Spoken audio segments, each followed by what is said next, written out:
কামৰূপ জিলাৰ অন্তৰ্গত জটিয়া ভাংগাৰা গাঁৱত এটা বনৰীয়া মহ স্থানীয় লোকে লক্ষ্য কৰে। মহটোৱে অঞ্চলবাসীৰ খেতি-বাতি কিছু পৰিমাণে নষ্ট কৰে বুলি উল্লেখ কৰে। লগতে বন বিভাগক অৱগত কৰে আৰু বন বিভাগৰ লোক এই অঞ্চলত উপস্থিত হয়। কিন্তু এতিয়ালৈকে মহটো ধৰাৰ ব্যৱস্থা গ্ৰহণ কৰা হোৱা নাই। চাওঁ আহক বিশেষ প্ৰতিবেদন। মুক্তাপুৰৰ পৰা বাবুমণি চৌধুৰীৰ report, digital SM live.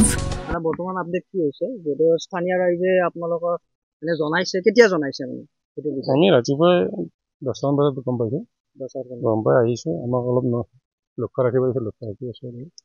Update কেনেকুৱা ধৰক মানে বনৰীয়া মহটো মানে ধৰাৰ কিবা ব্যৱস্থা কৰিছে নে ধৰক এতিয়া ওপৰ মহলে এতিয়া ব্যৱস্থা কৰিব। আমি জনাইছোঁ ক'ত কেনেকৈ আছে, মানে আপোনালোকে বৰ্তমান চোৱা চিতা কৰি আছে। আমি চোৱা চিতা কৰি আছোঁ ক'ত কেনেকৈ। কেতিয়ালৈকে থাকিব আপোনালোকে চোৱা চিতা? আমি এতিয়া আছোঁ, আমাৰ গাঁওবুঢ়াও আছে, থাকিব।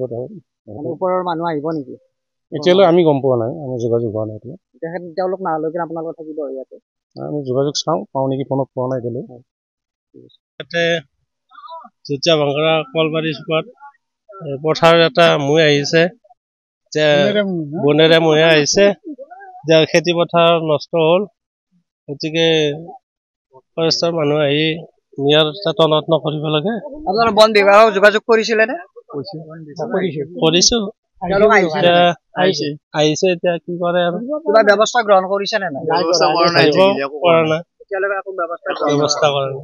কিবা অত্যাচাৰ কৰিছে নেকি? খেতি বাতি নষ্ট কৰিছে? অলপ অত্যাচাৰ হৈছে, অলপ ধান খেতি নষ্ট হৈছে। ধান খেতি